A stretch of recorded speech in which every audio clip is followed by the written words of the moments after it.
I'm about to get weird. Hey guys, it's Andy with Mindset Matters More. And today we're going to talk about your own soul practices and how they might appear weird to other people. But who cares? So, I have been challenged lately to practice things that aren't normal, or like I hate using that fucking word normal, but we're just going to go with the word normal, okay? So things that people from the outside looking in are going to be like, wow, that's weird, that's different, and could potentially judge me. For instance, every morning I like to dance to a song.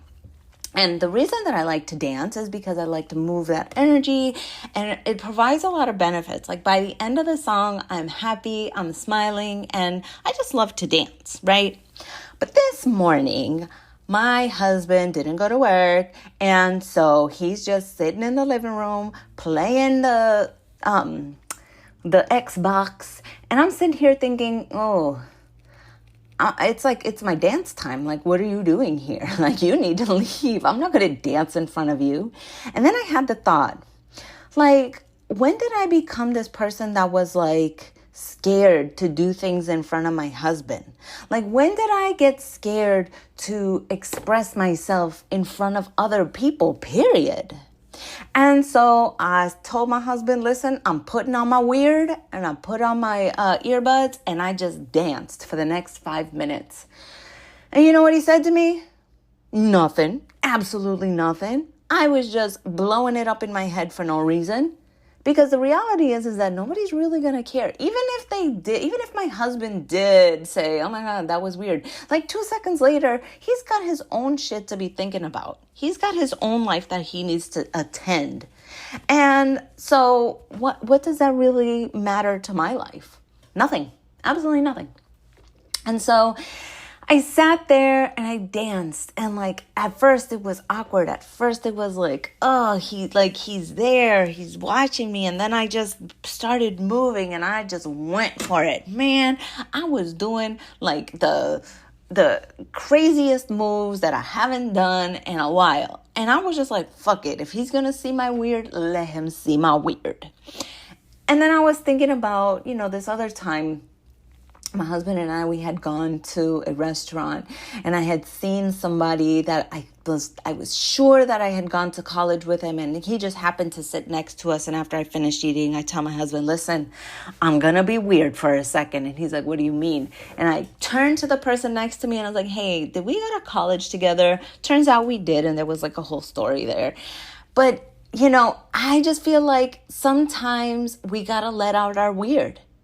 We got to let out that thing that's calling to us, that thing that like is pushing us, because fuck what everybody else is thinking.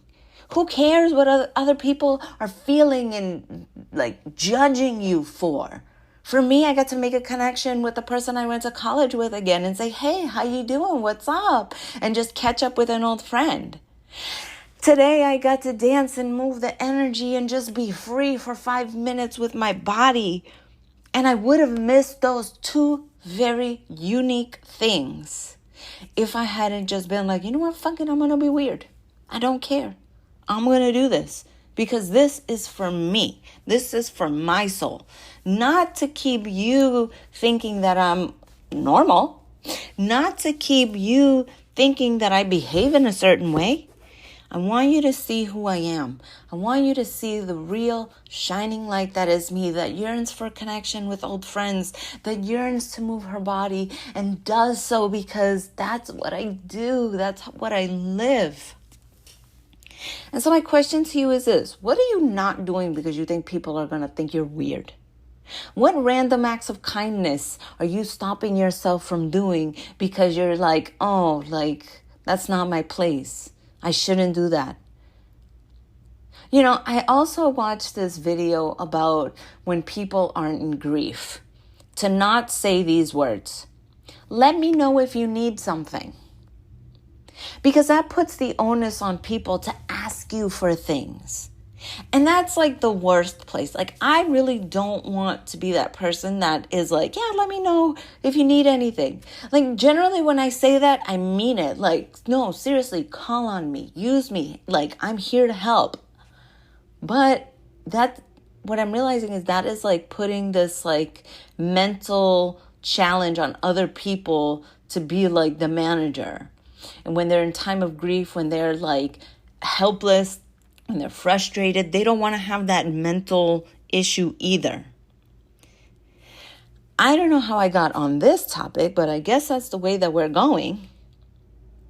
And the point is, that's what it was, is that, see, I could edit that out, but I'm not going to edit that shit out. You guys need to see my weird, okay? So point is that when you have this idea to help, don't ask for permission to do it. Just do it. Just say, hey, I'm going to do this for you. Hey, I'm going to do that for you. Hey, I've got this thing. Let me do this for you. Okay? It's about being your authentic self, and it's going to be uncomfortable. Being authentic is uncomfortable because we've been taught for the entirety of our lives that we have to act in a certain way, that we have to be a certain persona, that we have to live in a certain light. And that's not how it is. So if you need to get up and dance, get up and dance. If you need to say, hey, do I know you, to some random stranger on the street, and they're like, no, I actually don't fucking know you. Okay, well, okay, thank you. Move on. But you never know what opportunities, laughs, like spiritual contact that you can make if you just try. Just try that thing that it's like, hey, you should try to do that thing. Just suggest it. Just speak up. See what happens. For the next 24 hours, just see what happens. Okay? With that, guys, I am going to continue my day. All right? Love you guys. Bye.